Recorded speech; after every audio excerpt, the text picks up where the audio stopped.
बढ़ते आगे, भोपाल से आपको बड़ी खबर से अपडेट करवा दे। पीएफआई केस से जुड़ा एक बड़ा अपडेट सामने निकल कर आ रहा है। तो डिलीट किए गए डाटा की रिकवरी में एक बड़ा खुलासा हुआ है। रिकवर डाटा में घरेलू महिलाएं, कॉलेज की छात्राओं का पीएफआई से कनेक्शन मिला है। तो जिहादी व्हाट्सएप ग्रुपों में महिलाएं और कॉलेज की छात्राएं भी इसकी मेंबर थी। तो देश के खिलाफ लोगों को भड़काने का काम इसमें किया जाता था और कट्टरपंथी विचारधारा के प्रसार के लिए सोशल मीडिया प्लेटफॉर्म का उपयोग किया जा रहा था। तो जब्त मोबाइल, लैपटॉप और इलेक्ट्रॉनिक डिवाइस का डाटा रिकवर किया जा रहा है और अब ये बड़ा खुलासा हुआ है।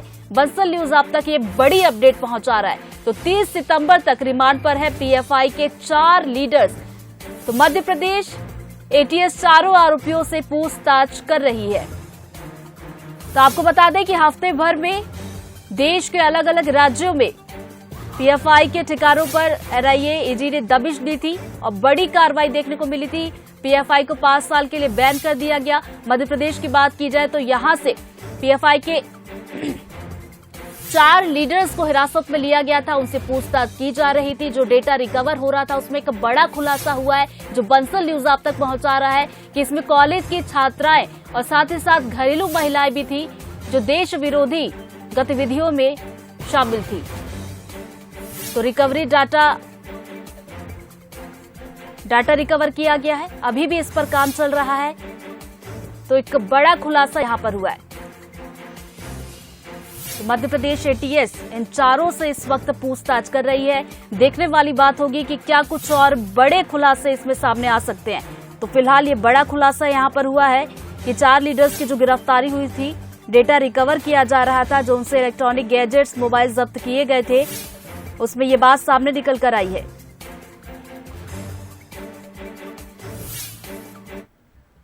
इसी खबर पर आकाश हमारे साथ ज्यादा जानकारी के साथ जुड़ गया। आकाश, आरोपियों से पूछताछ चल रही है और एक बड़ा खुलासा यहां पर हुआ है, जो बंसल न्यूज अपने दर्शकों तक पहुंचा रहा है कि जो डेटा रिकवर हुआ है उसमें कॉलेज की छात्रा और घरेलू महिलाएं भी शामिल है।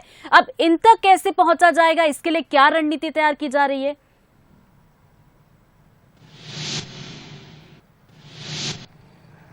सबसे पहले तो ऋतु यही पता किया जा रहा है कि इनकी मोरस ऑपरेंडी क्या है, ये क्या करने वाले थे। तो जिस तरीके से इनके पास से मोबाइल और लैपटॉप जो बरामद हुए थे उसमें कुछ डाटा तो मिला था, लेकिन पूर्व में ये किस तरीके से और भी घटनाक्रम कर रहे थे, तो इसी कारण से डाटा रिकवर भी किया गया है इनका पूर्व का। और इसमें ये पता चला है कि ये इस तरीके के कई ग्रुप बनाए हुए थे, व्हाट्सएप ग्रुप, जिनके माध्यम से कॉलेज की छात्राएं हों या घरेलू महिलाएं, उनमें कट्टरपंथी थे और कहीं न कहीं जिहाद से जोड़ने की इनको कोशिश थी कि महिलाओं और छात्राओं को जोड़ा जाएगा तो ज्यादा परिवार के सदस्यों तक ये पहुंच सकते हैं, छोटे छोटे बच्चों तक भी वो जो जिहादी घोल है वो मिला सकते हैं।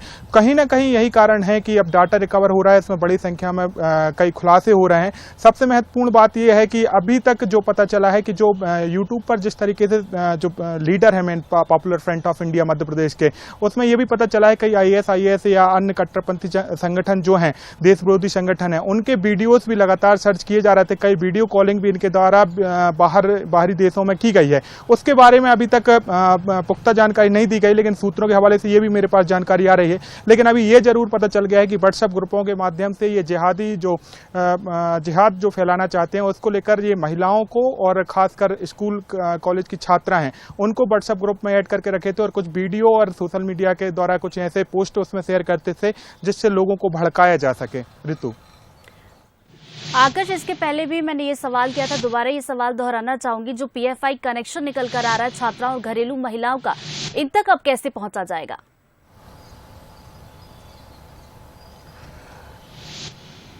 ऋतु, इन तक पहुंचने की बात यह है कि इन तक पहुंचने की कोई कारण नहीं है, कि इनका कोई कनेक्शन नहीं है। बस इनको सोशल मीडिया ग्रुप में जोड़ लिया गया था, इनको भड़काने की कोशिश की जा रही थी, जिससे 2047 तक जो पीएफआई का टारगेट था कि मुस्लिम राष्ट्र बनाया जाए।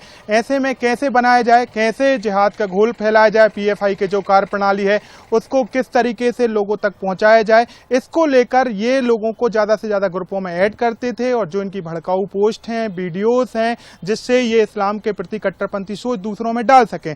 तो उन महिलाओं और उन बच्चों तक या छात्राओं तक पहुंचने की जरूरत नहीं है, बस इनकी कार्यप्रणाली पता करनी थी और अब उन ग्रुपों को डिलीट कर दिया गया है, ब्लॉक कर दिया गया है। जो उनके व्हाट्सएप ग्रुप के एडमिन हैं उनको अब आने वाले समय में जो NIA है, ATS है, उन पर गाज गिर सकती है। बाकी जो लोग मेंबर्स थे, उनके जो लोग जुड़े हुए थे, उनके द्वारा यदि कोई आपत्तिजनक पोस्ट जरूर की गई होगी तो उनको जरूर पुलिस अपनी जांच में ले सकती है।